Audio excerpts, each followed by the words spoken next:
Locate the 4 N-piece diode bars, each with 4 screws on the back. Position them at slots 1, 2, 7, and 8 as indicated.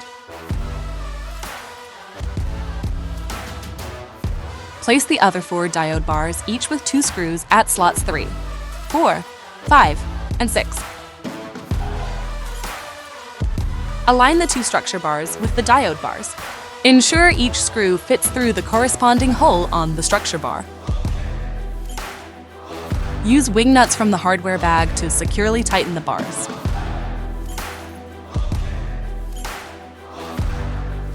Flip the driver upside down and attach one bracket.